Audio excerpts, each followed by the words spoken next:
আল্লাহ তাআলা এই আয়াতে বলেন, ইয়া আইয়ুহাল্লাযীনা আমানু ইন্না মিন আজওয়াজিকুম ওয়া আওলাদিকুম, হে ঈমানওয়ালারা, ঈমানদারগণ, সাবধান। ইন্না মিন আজওয়াজিকুম ওয়া আওলাদিকুম আদুওয়াল লাকুম ফাহদারুহুম, তোমরা দুনিয়ার জমিনে তোমাদের সন্তানকে বড় ভালোবাসো, তোমাদের সন্তানদেরকে বড় আপন মনে করো, তোমার বাবা মাকে তুমি বড় আপন মনে করো, এমনকি তুমি তোমার বিবিকেও, তোমার স্ত্রীকেও বড় আপন মনে করো। কথা বলেন ঠিক কিনা? আল্লাহ বলেন, না না, ইন্না মিন আজওয়াজিকুম, তোমাদের বিবিরা, তোমাদের স্ত্রীরা, ওয়া আওলাদিকুম, এবং তোমাদের সন্তান সন্ততি, এবং তোমাদের বাবা মা, আদুওয়াল লাকুম, তোমাদের জন্য শত্রু। কি বললেন? শত্রু। কথাটি শুনে কি আশ্চর্য লাগছে, তাই না? আল্লাহ তাআলা কি মিথ্যা বলেন? এই কোরআনে যা আছে তা সত্য না মিথ্যা? আল্লাহ তাআলা বলেছেন, এর মানে এটা সত্য। তবে আয়াতের ব্যাখ্যা আছে, ব্যাখ্যা বুঝতে হবে। আলোচনার একটু ভেতরে প্রবেশ করলে আপনারা বিস্তারিত বুঝতে পারবেন। তো রব্বুল আলামিন বলেন, ফাহজারুহুম, তোমার সন্তান সন্ততি, তোমার স্ত্রীরা, এরা হচ্ছে তোমাদের জন্য শত্রু। ফাহজারুহুম, সুতরাং এদের থেকে তোমরা সাবধান থাকো, বিরত থাকো।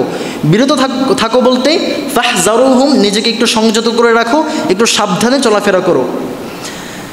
এখন স্ত্রী শত্রু, এই জন্য কি স্ত্রীকে তালাক দিয়ে রেখে দিবেন?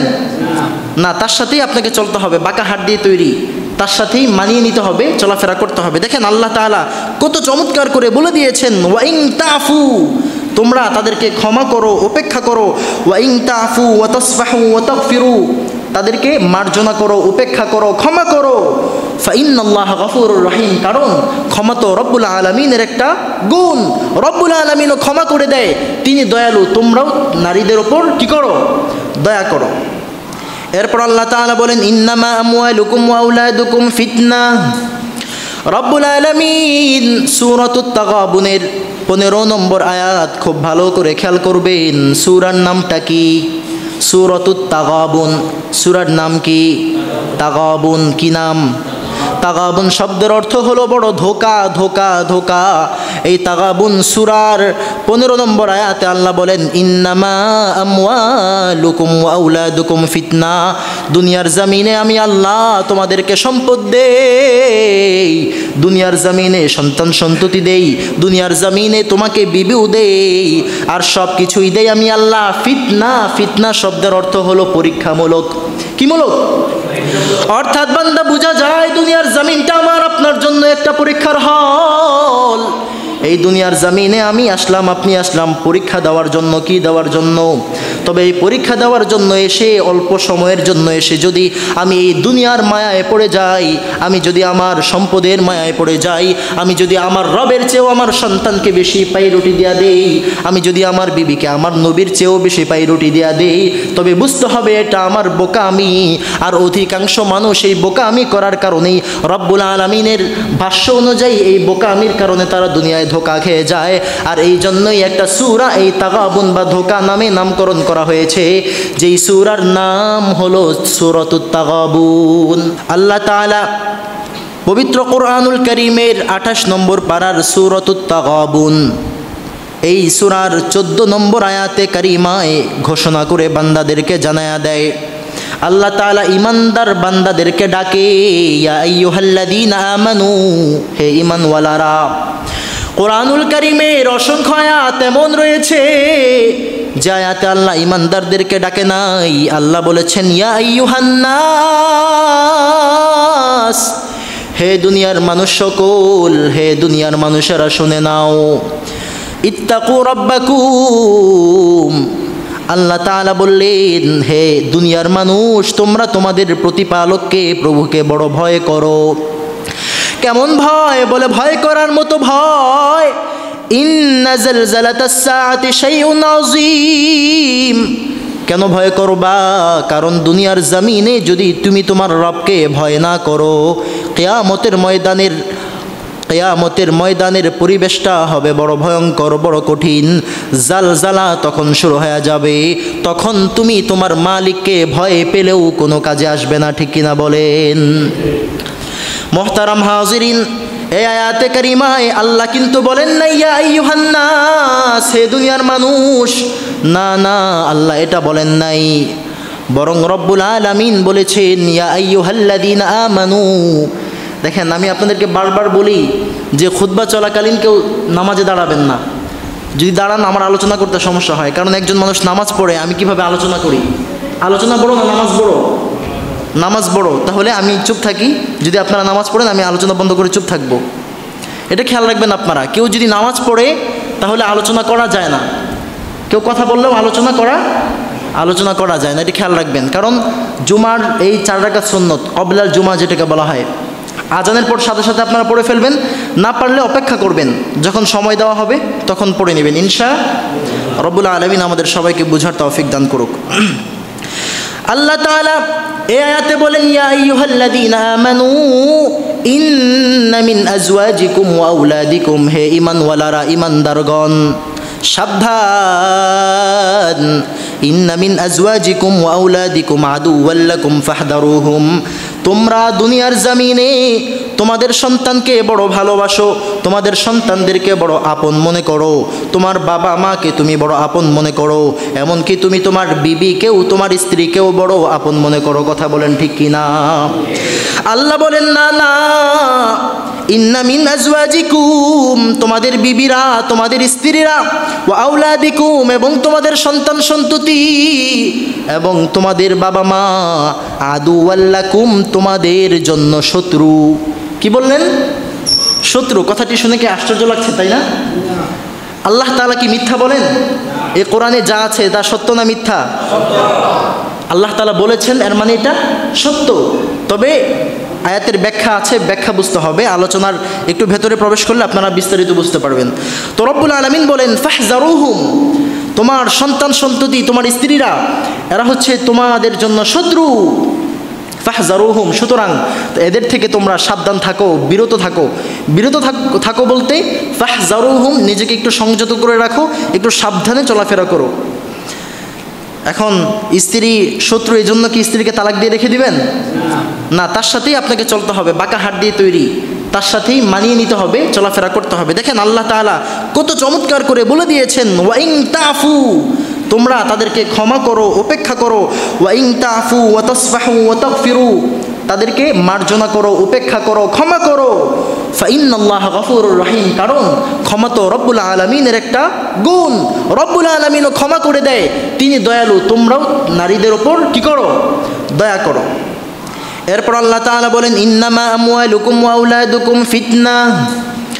রব্বুল আলামিন সূরাতুত তাগাবুনের 15 নম্বর আয়াত খুব ভালো করে খেয়াল করবেন। সূরার নামটা কি? সূরাতুত তাগাবুন। সূরার নাম কি? তাগাবুন। কি নাম? তাগাবুন শব্দের অর্থ হলো বড় ধোকা, ধোকা, ধোকা। এই তাগাবুন সূরার 15 নম্বর আয়াতে আল্লাহ বলেন ইন্নামা আমওয়ালুকুম ওয়া আওলাদুকুম ফিতনা, দুনিয়ার জমিনে আমি আল্লাহ তোমাদেরকে সম্পদ দেই, দুনিয়ার জমিনে সন্তান সন্ততি দেই, দুনিয়ার জমিনে তোমাকে বিবিও দেই, আর সব কিছুই দেই আমি আল্লাহ ফিতনা। ফিতনা শব্দের অর্থ হলো পরীক্ষামূলক। কি মূলক? অর্থাৎ বান্দা বোঝা যায় দুনিয়ার জমিনটা আমার আপনার জন্য একটা পরীক্ষার হল। এই দুনিয়ার জমিনে আমি আসলাম, আপনি আসলাম পরীক্ষা দেওয়ার জন্য। কি দেওয়ার জন্য? তবে এই পরীক্ষা দেওয়ার জন্য এসে, অল্প সময়ের জন্য এসে যদি আমি এই দুনিয়ার মায়ায় পড়ে যাই, আমি যদি আমার সম্পদের মায়ায় পড়ে যাই, আমি যদি আমার রবের চেয়েও আমার সন্তানকে বেশি পাইরুটি দেয়া দেই, আমি যদি আমার বিবিকে আমার নবীর চেয়েও বেশি পাইরুটি দেয়া দেই, তবে বুঝতে হবে এটা আমার বোকামি। আর অধিকাংশ মানুষ এই বোকামি করার কারণেই রব্বুল আলামিনের ভাষ্য অনুযায়ী এই বোকামির কারণে তারা দুনিয়ায় ধোকা খেয়ে যায়। আর এই জন্যই একটা সূরা এই তাগাবুন বা ধোকা নামে নামকরণ করা হয়েছে, যেই সূরার নাম হলো সূরাতুত তাগাবুন। আল্লাহু আকবার বলবেন না? রব তো জানে তার বান্দার হালত, জানে না? নাকি আপনার বিবি ভালো জানে আল্লাহর চেয়ে? কে জানে সবচেয়ে বেশি? তাহলে ভালোবাসবেন কাকে সবচেয়ে বেশি? ওয়াল্লাহু ইনদাহু আজরুন আযীম। রব্বুল আলামিন বলে, যারা এই পরীক্ষায় সঠিকভাবে উত্তীর্ণ হয়ে যাবে, আমি আল্লাহর কাছে ওই বান্দার জন্য রয়েছে সবচেয়ে বড় পুরস্কার। এবার আমি আপনাদেরকে বুঝাই, কেমন করে বললাম যে দুনিয়ায় সন্তান সন্ততি হলো ধোঁকা, দুনিয়ার জামিনটাই হলো ধোঁকা। কারণ দেখেন না, যে সন্তানের জন্য বাবা রাতকে কাজ করে, রাতকে দিন করে, দিনকে কাজ করে পরিশ্রম করে, মাথার ঘাম পায়ে ফেলে ফেলে সন্তানের জন্য কষ্ট করে যায়, একটা সময় দেখা যায় ওই সন্তান এত বড় স্বার্থপর, ওই সন্তান বাবা মাকে হত্যা করতেও পর্যন্ত দ্বিধা করে না, ঠিক কিনা বলেন? ওই সন্তান নিজের মাকেও হত্যা করে ফেলে, এমন অহরহ নজির আছে না নাই? বানিয়ে বললাম না সত্য? সবাই বলেন। এই তো বগুড়া জেলার দুপচাচিয়া থানার এক সন্তান, নাম হলো সাদ বিন আজিজুর রহমান। নামটা বড় চমৎকার, ঠিক কিনা বলেন? আজিজুর রহমান নাম দেখলে মনে হয় আজিজ শব্দের অর্থ হলো প্রিয়, রহমান মানে তো আমার রবের নাম। তাহলে রহমানের প্রিয় বান্দার ছেলে সাদ, নামের অর্থটা বড় সুন্দর, কিন্তু অর্থ এত সুন্দর হলে কি হবে? ওই বান্দা অবৈধ সম্পর্ক করে মায়ের থেকে টাকা পয়সা নেয়, বাবার পকেট থেকে লুটপাট করে টাকা নেয়। মা যখন অবৈধ সম্পর্কের কথা জেনে যায়, এবার ওই সন্তান নিজের মাকে পর্যন্ত ছাড় দেয় নাই। সামান্য 500-1000 টাকার জন্য নিজের মাকে পর্যন্ত বান্দা পেছন দিক দিয়ে ওড়না দিয়ে মায়ের হাত বেঁধে মায়ের গলায় শ্বাসরুদ্ধ করে ওই মাকে খুন করে ফ্রিজের মধ্যে ভরে রেখেছে। কথা কোন ঠিক কিনা? এটা কি আমার বানানো কোনো কথা নাকি? সবাই বলেন না না, এটা আমার বানানো কোনো কথা নয়। এমন একটা দুইটা দৃশ্য নয়, এমন অসংখ্য অগণিত দৃশ্য আমরা দেখতে পাই। যারা সোশ্যাল মিডিয়াতে একটু অ্যাক্টিভ থাকেন তাদের থেকে জানলে, জিজ্ঞেস করলে জানতে পারবেন, প্রতিদিন এমন ঘটনা ঘটছে। একজন প্রেমিক প্রেমিকা তারা অবৈধ সম্পর্ক করে। আচ্ছা বলেন তো, ভালোবাসবো কাকে আমরা? এই যে আল্লাহ বললেন তোমার সব কিছু হলো বৃথা বৃথা বৃথা। যদি তুমি এগুলোকে ভালোবাসো, এগুলোর সাথে মহাব্বত লাগাইয়া নাও, তবে বুঝবা এটা একটা ধোঁকা। আর এই ধোঁকার মধ্যে দুনিয়ার মানুষগুলো কেমন করে পড়ে গেল। অবৈধ সম্পর্ক করে, অবৈধ সম্পর্ক করার পর প্রেমিকাকে ফোন দিয়া বলল, আমার জন্য তুমি নুডলস রান্না করে নিয়ে আসবা, তোমার হাতের নুডলস আমি খেতে চাই। এবার প্রেমিকা নুডলসের সাথে বিষ মিশায়া নিয়ে আসলো। ওই বিষ মিশ্রিত নুডলস যখন প্রেমিককে খাওয়ানো হলো, সঙ্গে সঙ্গে ওই প্রেমিক দুনিয়ার জমিন ছেড়ে বিদায় হয়ে চলে গেল। এবার দেখেন আপনারা, ওই পূর্বাচলের ঘটনা আমি কোরআনুল কারীম থেকে ব্যাখ্যা দিয়ে বলছি। আল্লাহ তাআলা বললেন, ইন্না মিন আজওয়াজিকুম ওয়া আওলাদিকুম আদুওয়াল লাকুম। দুনিয়ার জমিনে তোমার সন্তান সন্ততি তোমার জন্য একটা ধোঁকা, তোমার জন্য শত্রু। দুনিয়ার জমিনে তোমার বিবিরাও কিন্তু তোমার শত্রু। বান্দা তুমি বুঝতে পারো না, তুমি তো না বুঝে ওই ধোঁকার মধ্যে তুমি পড়ে যাও। দেখেন আপনারা, পূর্বাচলে এক প্রেমিকা তার প্রেমিকের নাম হচ্ছে জসিমউদ্দিন মাসুদ, বড় একজন শিল্পপতি, নাম জসিমউদ্দিন মাসুদ। তার প্রেমিকার নাম হলো রোমা। অবৈধ সম্পর্ক করে, অবৈধ সম্পর্ক করার পর ওই রোমা নামক মাইয়া ওই প্রেমিককে 60টা টুকরা করে পূর্বাচলের মধ্যে ফেলে রেখেছে। এমন এই দৃশ্যগুলো, এই বিষয়গুলো, নিউজগুলো আমরা জানি, আমাদের কানে আসে। আরও অনেক নিউজ আছে এমন আমরা জানি না। কথা বলেন ঠিক কি না? তাহলে আপনারাই বলেন যে বর্তমানে দেশের মানুষ কি, দেশের মানুষগুলোর মধ্য থেকে শিক্ষিত বেশি না অশিক্ষিত বেশি? সবাই বলেন, আরো জোরে বলেন। অশিক্ষিত বেশি না শিক্ষিত বেশি? অশিক্ষিত বেশি। আজ থেকে 20 বছর আগে শিক্ষিত বেশি ছিল না অশিক্ষিত বেশি ছিল? আজ থেকে 20 বছর আগে অশিক্ষিত বেশি ছিল। আর এখন আগের তুলনায় শিক্ষিত বেশি না কম? সবাই বলেন। ভালো মানুষের সংখ্যা কম না বেশি? তাহলে শিক্ষিত মানুষের সংখ্যা বেশি আর ভালো মানুষের সংখ্যা কম, এটা তো উল্টা হয়ে গেল, তাই না? মূলত তো শিক্ষিত মানুষের সংখ্যা বাড়লে পরে ভালো মানুষের সংখ্যাও বাড়ার কথা, তাই না? কিন্তু কিন্তু দেখা যায় শিক্ষিত মানুষ বড় বেড়ে গেছে, কিন্তু ভালো মানুষের সংখ্যা বড় কম। কথা কোন ঠিক কি না? তাহলে কারণটা কি? কারণটা কি? তাহলে বুঝতে হবে আমাদের যে শিক্ষা, এই শিক্ষাটা আসলে সঠিক শিক্ষা নয়। কথা বলেন ঠিক ঠিক কি না? শিক্ষা জাতির মেরুদণ্ড বলে একটা কথা আছে, আছে না? কিন্তু শিক্ষা জাতির মেরুদণ্ড কথাটি এমনভাবে বলা যাবে না, বরং বলতে হবে সুশিক্ষা জাতির মেরুদণ্ড। ঠিক কিনা বলেন? সুশিক্ষা লাগবে। আর শিক্ষা তো দুইটা, কুশিক্ষা এটাও শিক্ষা, সুশিক্ষা এটাও শিক্ষা। কেউ শিক্ষা এমন শিক্ষা পায়, ওই শিক্ষা পেয়ে তার বন্ধুদের সঙ্গে সে জুয়া খেলে, তার বন্ধুদের সাথে সে মদ খায়, গাঞ্জা খায়, ফেন্সিডিল খায়, ইয়াবার ব্যবসা করে। কথা বলেন ঠিক কিনা? এটাও তো শিক্ষা, ওই শিক্ষা সে পেয়েছে। তাহলে বুঝতে হবে এটা হচ্ছে কুশিক্ষা। এটা কি শিক্ষা? আর সুশিক্ষা যেই বান্দা পায়, ওই বান্দা কোশ্চিন কালেও মদ, জুয়া, গাঁজা এগুলো খেতে পারে। ওই বান্দা ইয়াবা খেতে পারে। জোরে বলেন, জোরে বলেন। ইয়াবা খেতে পারে। ওই বান্দা কোশ্চিন কালেও মা বাবার সঙ্গে বেয়াদবিমূলক কোনো আচরণ করতে পারে না। ওই বান্দা কোশ্চিন কালেও নিজের বাবা মায়ের সঙ্গে কোনো খারাপ ব্যবহার করতে পারে না। এই জন্য আপনাদের যাদের সন্তান সন্ততি স্কুল কলেজ ভার্সিটিতে পড়ে, তাদের জন্য আমার একটা কথা, দেখেন কোনো বাবা মাই তো চায় না, কোনো বাবা মাই তো চায় না তার সন্তানটা মদ খাক। কোনো বাবা চায় নাকি? কোনো বাবা মা কি চায় তার সন্তানটা বিড়ি সিগারেট খাক? কোনো সন্তানের জন্য কোনো বাবা মা এই কামনা করে না যে তার সন্তান জুয়া খেলুক। ঠিক কিনা বলেন? কোনো সন্তানের জন্য বাবা মা এটা চায় না যে তার সন্তানটা ফেন্সিডিল খাক আর ইয়াবার ব্যবসা করুক বা ইয়াবা খাক, মদ সেবন করুক। এটা কোনো বাবা মা চায় না। কিন্তু বাবা মায়ের মনের মধ্যে একটা ভয় যে আমার সন্তানটা কলেজে পড়ে, আমার সন্তানটা ভার্সিটিতে পড়ে, আমার সন্তানটার জন্য আমার বড় ভয়। আমার সন্তান আবার বন্ধু বান্ধবের সঙ্গে মিলেমিশে কি মদ পান করলো কিনা, ভয় আছে না নাই? ভয় থাকে যে হায় হায় আমার ছেলেটা তো ঢাকা বিশ্ববিদ্যালয়ে থাকে, ওখানে পড়াশোনা করে, খাইলো কিনা, ইয়াবাটে বা খায় নাকি, আবার ভয় লাগে। ভয়টা আছে না নাই?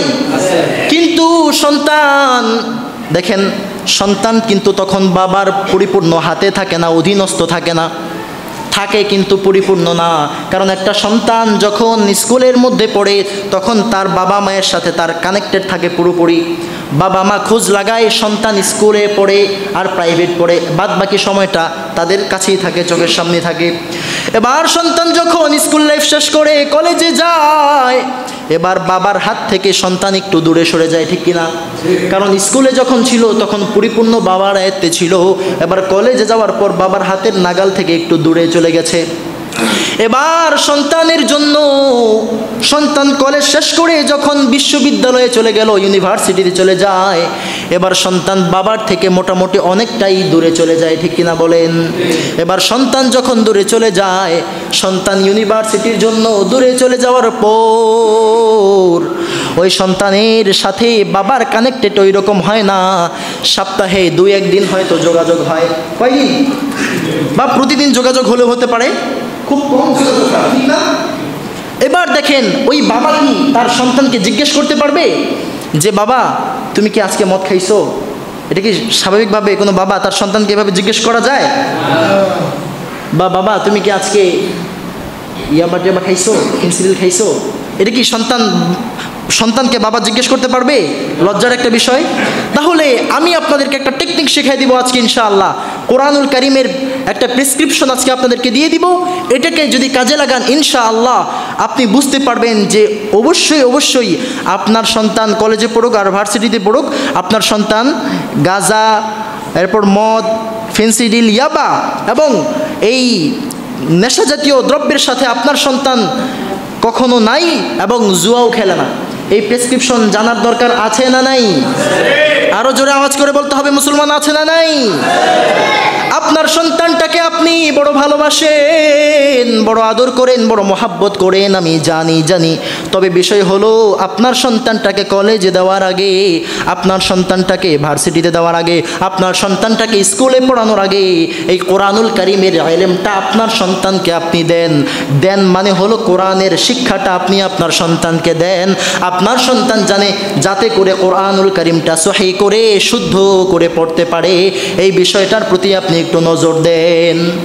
যখন আপনার সন্তান কোরআনুল কারীম পড়তে পারবে, যখন আপনার সন্তান সহি করে শুদ্ধ করে কোরআনুল কারীম পড়াটা শিখে যাবে, এবার আপনার সন্তানকে স্কুলে দেন, কলেজে দেন আর ভার্সিটিতে দেন, আপনার সন্তানকে প্রতিদিন ফোন করে আপনি ফজরের পর 7টা-8টার দিকে কল দিবেন, জিজ্ঞেস করবেন, বাবা আজকে ফজরের নামাজ জামাতের সাথে আদায় করতে পেরেছো কি? কি জিজ্ঞেস করবেন? যে ফজরের নামাজ বাবা জামাতে পড়তে পারছো তো? তখন আপনার সন্তান কি বলবে? হ্যাঁ বা না বলবে? যদি আপনার সন্তান বলে হ্যাঁ বাবা ফজরের নামাজ জামাতের সাথে পড়তে পেরেছি, বা বাবা জামাতে পড়তে পারি নাই, জামাত ছুটে গেছে, ঘরে একা একা নামাজ পড়ে নিয়েছি, এবার আপনি দ্বিতীয় প্রশ্ন করবেন, হে আমার সন্তান, ও আমার কলিজার টুকরা সন্তান, তোমাকে নিয়ে আমার বড় আশা, তোমাকে নিয়ে আমার বড় ভরসা, ও সন্তান তুমি আমাকে একটু জানাও না, তুমি কি ফজরের নামাজ আদায় করার পর কোরআনুল কারীমের তিলাওয়াত করেছো নাকি? 2 নম্বর প্রশ্ন কি? দ্বিতীয় প্রশ্ন, বাবা তুমি কোরআনুল কারীমের তিলাওয়াত কি করেছো?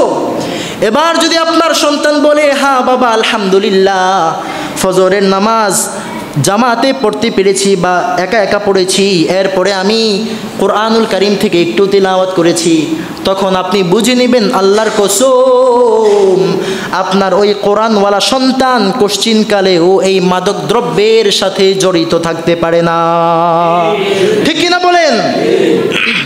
আজকে আমাদের বাবা মা দেখা যায় বাবা নিজে ফজরের নামাজে আসে, জামাতে শরীক হয়, প্রত্যেক দিন নামাজ পড়ে, কিন্তু আসার সময় এই বাবাটাও কত বড় স্বার্থপর একটু খেয়াল করেন। এই বাবা নামাজ পড়ে ঠিক মসজিদে এসে সবার আগে হাজির হয়, জামাতেও নামাজ পড়ে, কিন্তু এই বাবাটা তার যুবক সন্তানটাকে বাসায় রেখে আসে, আর সন্তানটা ঘুমায়, আর এই বাবা কাঁথাটা আর একটু টেনে দেয় যাতে সন্তানের ঘুমটা আরও আরাম হয়। ঠিক কিনা বলেন? অথচ কি উচিত ছিল? ওই বাবার জন্য উচিত ছিল এই সন্তানটাকে, সন্তান তুমি উঠো নামাজের মধ্যে আসো, সন্তানের বয়স যখন 10+ হয়ে যাবে কানে ধরে মসজিদে নিয়ে আসা উচিত ছিল বাবার জন্য। ঠিক কিনা বলেন? আল্লাহ তাআলা কোরআনুল কারীমে নামাজের জন্য এত বারবার আল্লাহ আদেশ করলেন, কিন্তু আপনি আল্লাহ তাআলার হুকুম নিজে মানতেছেন, কিন্তু আপনার সন্তানকেও যাতে নামাজ পড়াতে হবে, আপনার সন্তানকেও যে নামাজি বানাইতে হবে, ওই দিকে তো আপনার কোনো ভ্রুক্ষেপ নাই, যার কারণে কাল কিয়ামতের ময়দানে দেখা যাবে আপনি সব আপনার আমল নামা মোটামুটি ঠিকঠাক, যার কারণে আপনি জান্নাতে চলে যাবেন। আর এমন সময় আরেক মামলার ডেট চলে আসলো, সব কিছু রেডি, ভিসা পাসপোর্ট সব রেডি, এখনই আপনার ফ্লাইট, চলে যাবেন, জান্নাতে চলে যাবেন। এমন সময়ে হঠাৎ করে কানে আওয়াজ আসলো আরেকটা মামলার ডেট চলে আসছে, সব ক্যান্সেল, জান্নাতে যাওয়া কি ক্যান্সেল। কি মামলা? ওই যে সন্তান কি করে নাই, নামাজ পড়ে নাই, যুবক সন্তান, বিবি কি করে নাই, পর্দা করে নাই, ওই বিবিকে জিজ্ঞেস করা হবে তুমি কেন নামাজ পড়ো নাই, তুমি কেন বেপরদা চলাফেরা করেছো? ওই বিবি তখন বলবে আল্লাহ আমার স্বামী, ওই যে আমার স্বামী আব্দুল্লাহ, আমার স্বামী আব্দুর রহমান, আমার স্বামীর নাম আব্দুল গফফার, আমার স্বামীর নাম আব্দুল হামিদ, আমার স্বামীর নাম আব্দুল করিম, আমার স্বামী তো খাবারের মধ্যে লবণ একটু বেশি হলে পড়ে এত জোরে আমাকে ধমক দিয়েছিল, এত জোরে ধমক দিয়েছিল যে আমি ওই খাবার যখনই রান্না করতে যাই অনেক বেশি সতর্ক থাকি, খাবার যখন রান্না করতে যাই এত বেশি সাবধানতা অবলম্বন করি যে জিন্দেগিতে কখনো আর আমার তরকারিতে লবণ বেশি হয় নাই, এক ধমকে সোজা হয়ে গেলাম। ঠিক তেমনইভাবে যদি আমার স্বামী আমাকে একটি বার বলতো ও আমার কলিজার টুকরা বিবি এখন থেকে তুমি সাবধানে চলাফেরা করবা, তোমার অঙ্গভঙ্গি যেন অন্য কোনো পরপুরুষ দেখতে না পারে, এত সুন্দর করে চলাফেরা করবা, তোমার সব কিছু একমাত্র তোমার মাহরামরাই দেখবে, তোমাকে দেখতে পারবে তোমার মাহরামরা, আর তোমার সব কিছু একমাত্র তোমার স্বামীর জন্য, তুমি এখন থেকে পর্দা করে চলবা। একটা বার যদি আমাকে বলতো তবে আমি গোটা জিন্দগির জন্য ওই পর্দাকে আমার আদর্শ বানায় নিতাম। ঠিক কিনা বলেন? এবার আল্লাহ বলবে তাহলে ডাকো ওই স্বামীকে, ডাকো। ফেরেশতারা ওই স্বামীকে জান্নাতে যাইতো কিন্তু ভিসা পাসপোর্ট সব ক্যান্সেল, ওই স্বামীকে ধরে নিয়ে আসবে, এই দেখো তোমার তোমার স্ত্রীকে তুমি পর্দার কথা বলো নাই। এবার আল্লাহ তাআলা ফেরেশতাদেরকে বলবে যাও ডেকে নিয়ে আসো। ওই স্বামীকে যখন আনা হবে বিবি বলবে এটাই তো আমার স্বামী। আল্লাহ বলবে তুমি কে? বলবে আল্লাহ আমি এই মহিলার স্বামী না। অস্বীকার করে ফেলবে। কি করবে? সব অস্বীকার হয়ে যাবে। দেখেন দুনিয়াও ধোঁকা, আখিরাতেও গিয়ে কি খেলেন? ধোঁকা। এই জন্য সূরার নামই আল্লাহ তাআলা দিয়েছেন তাগাবুন। সূরার নামই হলো ধোঁকা। আজকে থেকে শিক্ষা নেন, সব কিছুই ধোঁকা, সব কিছুই কি স্বার্থের মধ্যে যদি আঘাত লাগে, সন্তানও দেখবেন কেমন করে আপনার থেকে দূরে সরে যায়। সন্তান বাবাকে মাকে পর্যন্ত হত্যা করে ফেলে। ওই অনেক বছর আগের ঘটনা, মুনিয়াকে হত্যা করে ফেলা হয়েছে। মুনিয়া কয়েক বছর আগের ঘটনা, যে মেয়ে তার বাবা মাকে হত্যা করে ফেলেছিল। ওই তার প্রেমিকের সঙ্গে বাবা মাকে হত্যা করে পালিয়েছে। এরপরে মা তার সন্তানকে হত্যা করে, তার স্বামীকে হত্যা করে তার প্রেমিকের সঙ্গে পালিয়েছে। মহিলা সন্তান আছে, হাজব্যান্ড আছে, সব কিছুকে হত্যা করে খুন করে প্রেমিকের সঙ্গে পালিয়েছে। এমন দৃষ্টান্ত কি নাই? তাহলে এখনও কি আপনারা বুঝেন না যে সব কিছুই ধোঁকা? সামান্য 250 টাকার জন্য, 250 টাকার জন্য মুনতাহাকে হত্যা করে ফেলা হয়েছিল। মুনতাহাকে মেরে ডুবার মধ্যে ফেলে রাখা হয়েছিল। বাবা মা দেখেন, একটা কন্যা সন্তানের জন্য বাবা কত পাগল পাড়া, বাবা মা কত ভালোবাসে। মুনতাহাকে একটা ছোট্ট মেয়ে, 6 বছরের বাচ্চা, তাকে খুঁজে পাওয়া যাচ্ছে না কোথাও। তো বাবা মা কোথাও খুঁজে পাচ্ছে না। সোশ্যাল মিডিয়াগুলোতেও ঘোষণা করে দেওয়া হয়েছে যে মুনতাহাকে খুঁজে পাওয়া যাচ্ছে না, কেউ যদি পান তাকে আমাদের হাতে তুলে দিবেন, আমরা তাকে পুরস্কৃত করব, আমাদের কন্যাকে আমাদের হাতে ফিরিয়ে দিবেন। কিন্তু পাওয়া যায় না। 3-4 দিন পরে, এই গত 3-4 দিন আগের ঘটনা, পাওয়া গেছে যে বাসার পাশে একটা ডুবার মধ্যে তার পচা লাশ উদ্ধার করেছে বাবা মা। তাহলে বুঝেন ওই বাবা মায়ের অন্তরটা তখন কেমন ছিল, আর মানুষ কতটা নিষ্ঠুর হতে পারে, মানুষের বিবেকে কতটা পচন ধরলে পড়ে এই ধরনের কাজ মানুষ করতে পারে। কথা বলেন ঠিক কি না? আমাদের সমাজে এগুলো অহরহ। আর আমাদের দেশটাও এমন মাশাআল্লাহ যে সঠিক মানুষগুলোকে কোনো মূল্যায়ন করা হয় না। মূল্যায়ন করা হয় ওই সকল লোকদেরকে যারা সেকুলারিজম কায়েম করার জন্য উঠে পড়ে লেগে, যারা অনেক বছর যাবৎ যুগ ধরে তারা এই শরিয়াকে বাস্তবায়ন করতে দেয় না।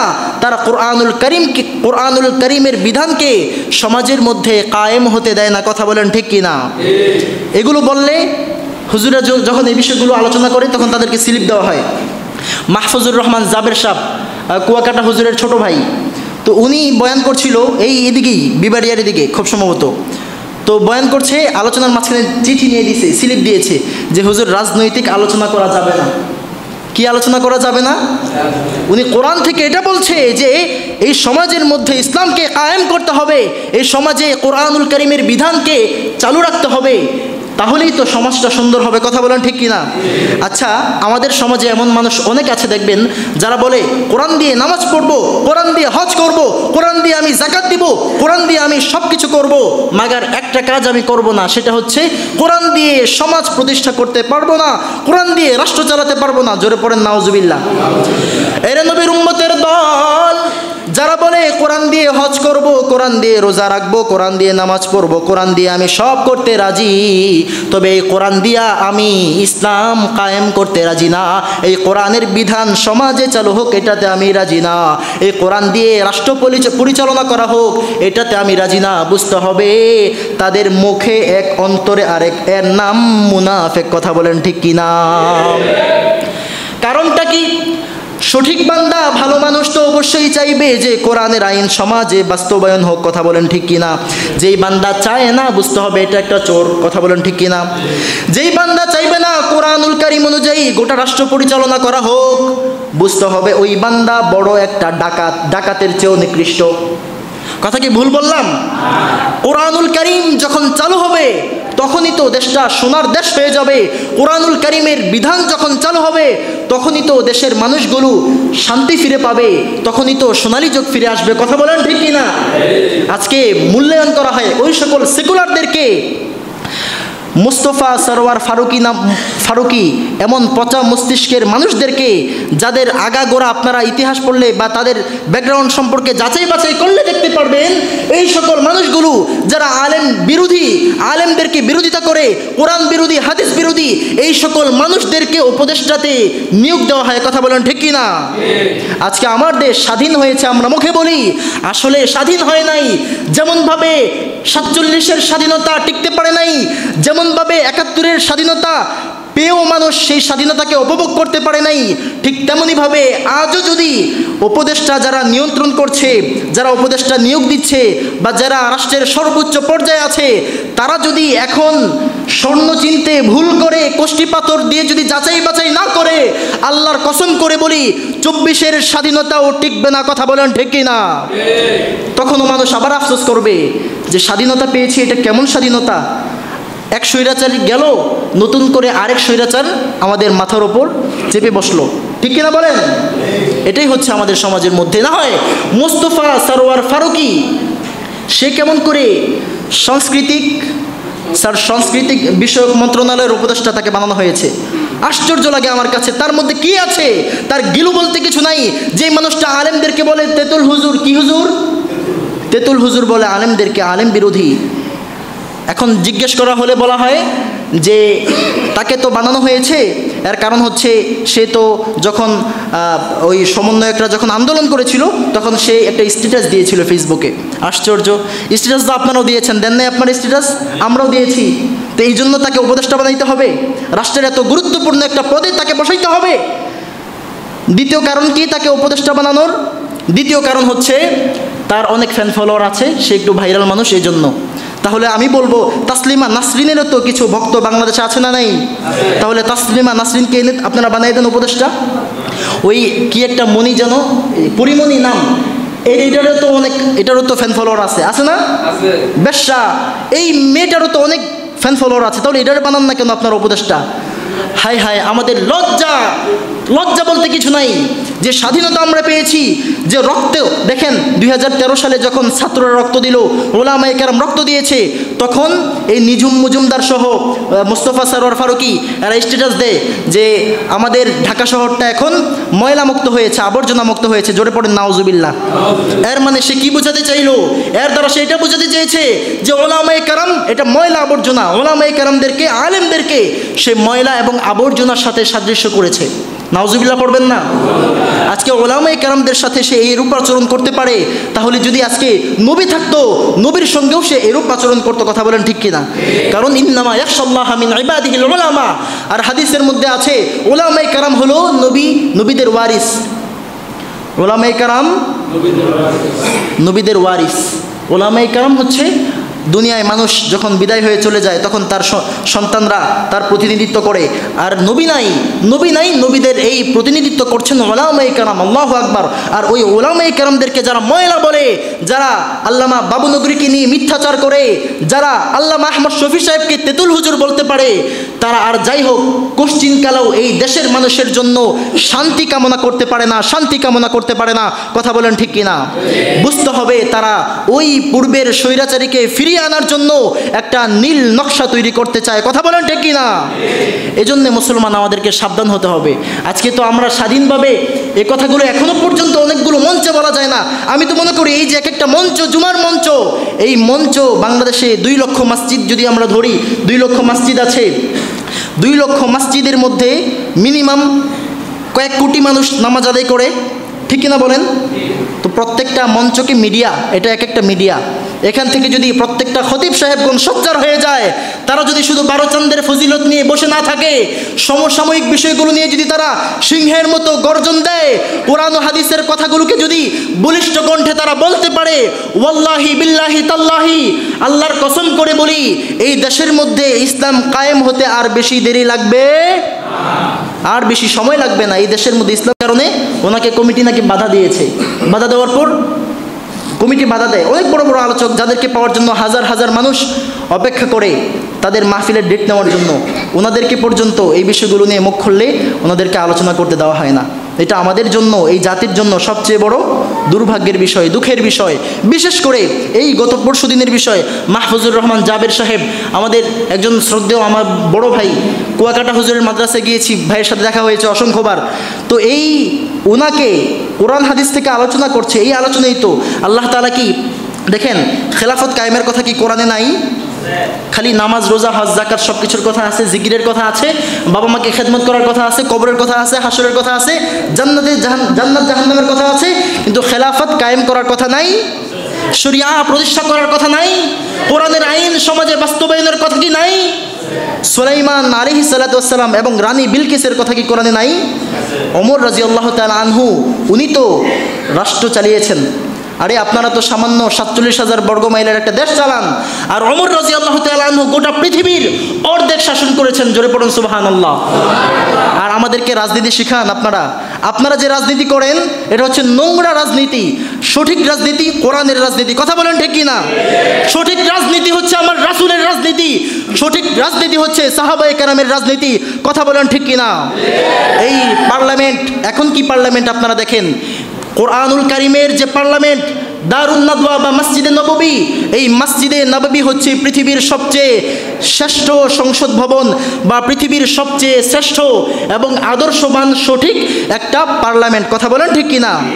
আজকে সামান্য সংসদ ভবনের সদস্য হতে পারলেই হয়েছে কাম। সে কিভাবে তার দলেরটা কায়েম করবে সেটার দিকে সে শুধু সেটা নিয়ে থাকে যে আমি আমার দলেরটা কায়েম করতে হবে, কারণ তারা সবই তো হচ্ছে ওই যে দাদাদের পাঁচাটা গোলাম, ওই তাদেরটাই তো বাস্তবায়ন করতে চাইবে। কথা বলেন ঠিক কিনা? অথচ আমাদের বাংলাদেশে কোরআনুল কারীমের কাব্যানুবাদ পৃথিবীর জমিনে আমাদের বাংলাদেশের একজন আলেম করেছেন, নাম হচ্ছে মুহিব খান, আল্লামা মুহিব খান। নাম শুনেছেন আপনারা? মুহিব খান, ইঞ্চি ইঞ্চি মাটি সোনার চাইতে খাঁটি, নগদ রক্ত দিয়ে কেনা, এই যে নাশিদের যিনি লিখেছেন এই নাশিদ, ওনার নাম হচ্ছে মুহিব খান, আল্লামা মুহিব খান। তো এই জাগ্রত কবি মুহিব খান সাহেব বাইতুল মোকাররম, গত বছর আমি যখন গিয়েছিলাম ওনার সঙ্গে দেখা হয়েছে, দীর্ঘ সময় কথাও হয়েছে। অনেক ভালো মানুষ এবং আল্লাহওয়ালা মানুষ। এই মানুষটা পৃথিবীর বুকে সর্বপ্রথম কোরআনুল কারীমের কাব্যানুবাদ করেছে। আল্লাহু আকবার বলেন। সবাই তো কোরআনের অনুবাদ করে, আলহামদুলিল্লাহ রাব্বিল আলামিন। সকল প্রশংসা রব্বুল আলামিনের জন্য বা জগৎসমূহের প্রতিপালক আল্লাহ তাআলার জন্য। আর রহমানির রহিম, যিনি অসীম দয়ালু, পরম দয়াময়, করুণাময়, এভাবে ব্যাখ্যা করে। আর জাগ্রত কবি মুহিব খান এত চমৎকার করে একটা নয় দুইটা নয় কোরআনুল কারীমের ৬,৬৬৬ বা তার আরও বেশি আয়াত, সবগুলো আয়াতের কাব্যানুবাদ করেছে, অর্থাৎ কবিতা আকারে পুরো কোরআনুল কারীমের এই অনুবাদগুলো উনি বিন্যস্ত করেছেন। আল্লাহু আকবার পড়বেন না? এই মানুষগুলোর মেধাকে মূল্যায়ন করা হয় না। মিজানুর রহমান আজহারি হাফিজাহুল্লাহ, ওনাকে আপনাদের কি মনে হয় মাথার মধ্যে কিছু নাই? এই মানুষগুলোকে মূল্যায়ন করা হয় না। শেখ আহমদুল্লাহ হাফিজাহুল্লাহ, এই মানুষগুলোকে কি করা হয় না? মূল্যায়ন করা হয় না। তাদের মূল্যায়ন করবে যাদের মাথার মধ্যে পচা গোবর আছে, তাদেরকে মূল্যায়ন করতে হবে। তারা বুঝে না, তারা মনে করে গোবর তো গাছের জন্য শক্তিশালী, তাহলে এর মাথায় গোবর আছে, মনে হয় ও জাতির জন্য অনেক কার্যকরী ভূমিকা পালন করবে। কথা বলেন ঠিক কিনা? কিন্তু বোকারামের দল এটা বুঝে না যে এই গোবর এটা গাছের জন্য যদিও অনেক বেশি উপকারী, কিন্তু এটা যখন মানুষের মাথায় যাবে তখন এটা উপকারী হতে পারে। জুতা যখন পায়ে থাকে তখন এটা সম্মানের, আর জুতার যখন গালে উঠে যায় তখন কি সেটা সম্মানের থাকে? এই বোকারামের দলকে আপনারা গিয়ে এই বিষয়গুলো বুঝাবেন। এরা এই বিষয়গুলো বুঝতে চায় না। ওই নাস্তিক বেঈমানদের এজেন্ডা বাস্তবায়নের চেষ্টা করছে তারা এই বাংলার জমিনে। তাদেরকে বুঝতে হবে এই বাংলার জমিন ওলামায়ে কেরামের অবদানকে ভোলা যাবে না। বাংলাদেশে ওলামায়ে কেরামের অবদান কি কম? ওলামায়ে কেরামের অবদান কম? অনেক অবদান ওলামায়ে কেরামের। এই অবদানকে অস্বীকার করার কোনো সুযোগ আছে? রব্বুল আলামিন আমাকে আপনাকে আমাদের সবাইকে এই বিষয়গুলো বুঝে সঠিকভাবে আমল করার তৌফিক দান করুক। আরেকটা বিষয় হচ্ছে, একটা সমাজে তখনই ইসলামে মানুষ হেদায়েত পেয়ে যাবে যখন ওই সমাজের মধ্যে বিদআত থাকবে না, যখন সমাজটা বিদআত মুক্ত হবে। কি মুক্ত হবে? খুব ভালো করে বুঝবেন, এখন মূল পয়েন্ট, মূল আলোচনা। বিদআত মুক্ত যতক্ষণ পর্যন্ত একটি সমাজ না হবে ততক্ষণ পর্যন্ত ওই সমাজের মানুষগুলো কি পাবে না? কি পাবে না বলেন? হেদায়েত পাবে না। বিদআত মুক্ত হলে হেদায়েত পাবে। হাদিসটি মিশকাত শরীফে আছে এবং সহিহুল বুখারীতেও আছে। বিদআত শব্দের অর্থ কি এটা আগে আমরা বুঝি। বিদআত শব্দের অর্থ হচ্ছে যা পূর্বে ছিল না বর্তমানে আছে, অর্থাৎ নব আবিষ্কৃত বিষয়। বিদআত মানে কি? যা আগে ছিল না এখন আছে। এই হিসেবে অনেকে বলবে হুজুর তাহলে তো মাইক বেদাত, তাহলে আপনি যে মাইক্রোফোন লাগিয়েছেন এটা বিদাত। আপনি যে কোরআন শরীফ আপনি এভাবে নিয়েছেন, আপনি এই যে কোটি পড়ছেন, এটাও একটা বিদাত। বলবে না কি বলবে না বলেন? আচ্ছা আমি বলি, বিদাত, এই বিদাত সেই বিদাত না। এই বিদাত যে আমরা বলি, এই বিদাত হচ্ছে তেমন বিষয়, ধর্মের যে বিষয়গুলো আছে, ধর্মের ভেতরে যে বিষয়গুলো আছে রাসূল কখনো করে নাই, সাহাবায়ে কেরাম করেন নাই, এবং রাসূল করতেও বলেন নাই, সে ইচ্ছাকৃতভাবে নিজের মন গড়াভাবে একটি বিষয়কে বানিয়েছে, আর সেটাকে জরুরি বিষয় মনে করে যখন করা হবে, ধর্মের বিষয়, ইসলামের বিষয় জরুরি মনে করে করা হচ্ছে, তখন সেটাই বিদাত। সেটা কি?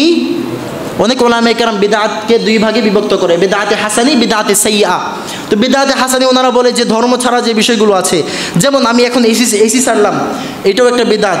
এটা কি আগে ছিল রাসূলের জামানায়? এখন এটা আছে, এর মানে এটা বিদআত বলে অনেকে। তো এই বিদআতটা বিদআতে হাসানি, মানে এটা ভালো বিদআত, এটা কোনো সমস্যা নাই। আর হচ্ছে বিদআতে সাইয়্যা, যে বিদআতের কারণে মানুষের ঈমান পর্যন্ত চলে যেতে পারে, এমন কিছু বিদআত আছে। এর মধ্যে কিছু কয়েকটা বিদআতের কথা কি আপনাদেরকে বলবো?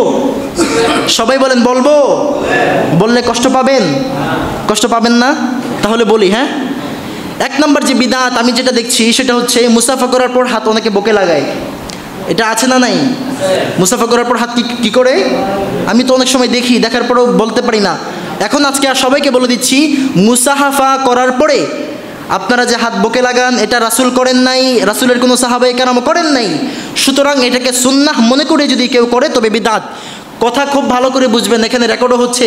আমার নামে পরে মিথ্যা অপবাদ দিবেন যে হুজুর বলছে হাত এখানে লাগাইলেই বিদআত। ভালো করে শুনেন, সুন্নাহ মনে করে যদি কেউ, যেটা রাসূল করছে, সাহাবায়ে কেরাম করছে, আমিও করি, এটা করলে আমার সওয়াব হবে, এমন মনে করে যদি কেউ করে, তাহলে এটা কি হবে? বিদআত হবে, মারাত্মক বিদআত। এবার কেউ হাত লাগিয়েছে এভাবে, কিন্তু উনি এটাকে সুন্নাহ মনে করে নাই, সম্মান দেওয়ার জন্য। আপনি অনেক ভালো মানুষ, বড় মাপের মানুষ, আপনি ওনার সঙ্গে সাক্ষাতের জন্য এসেছেন, সাক্ষাতের পর আপনার উনি দেখা করে এভাবে বুকে হাত নিয়ে সম্মান করছে আপনাকে, তাহলে এটা বিদআত হবে না। উনি সম্মান দেওয়ার জন্য করতেছে, এটা বিদআত না। এক নম্বর বিষয়। আরও একটা বিষয় হচ্ছে, ইদানিং দেখা যায় আজানের আগে যখন আজান দিতে আসে, দেখা যায় যিনি আজান দেয়, আজানের আগে আসসালাতু আসসালামু আলাইকা ইয়া রাসূলুল্লাহ, আসসালাতু আসসালামু আলাইকা ইয়া হাবিবাল্লাহ, আসসালাতু আসসালামু আলাইকা ইয়া শাফিআল মুজনিবিন, আসসালাতু আসসালামু আলাইকা ইয়া রাহমাতাল লিল আলামিন। আচ্ছা বলেন, এটা দুরুদ না? দুরুদ কি ভালো না খারাপ জিনিস? অবশ্যই ভালো, শুধু ভালো না, অবশ্যই ভালো। দুরুদ আমরা পড়বো, রাসূলের উপর পড়বো, কারণ রব্বুল আলামিন বলেন, ইয়া আইয়ুহাল্লাযীনা আমানু সাল্লু আলাইহি ওয়া সাল্লিমু তাসলিমা, যে তোমরা দুরুদ পড়ো, রাসূলের উপর পড়ো, বেশি বেশি করে পড়ো। সুতরাং উঠতে বসতে যখন পারি তখনই দুরুদ পড়বো। কার উপর পড়বো? সবাই বলেন, রাসূলের প্রতি দুরুদ পড়বো। কার প্রতি পড়বো? আচ্ছা, কিন্তু এই দুরুদের পড়বো, এই জন্য কি বাথরুমে গিয়েও দুরুদ পড়বো? কোরআনুল কারীম তিলাওয়াত করবো, ভালো, এই জন্য কি বাথরুমে গিয়েও তিলাওয়াত করবো? আল্লাহর নাম মুখে রাখবো, সর্বদা রাখবো, ভালো। আল্লাহ বলছে সর্বদা উঠতে বসতে আমার জিকির করো। টয়লেটে গিয়ে জিকির করবেন?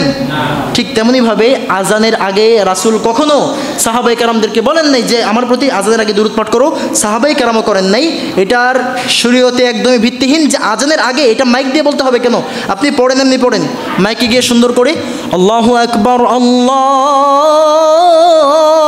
আকবার আজান দিয়ে দিবেন, ঠিক আছে না?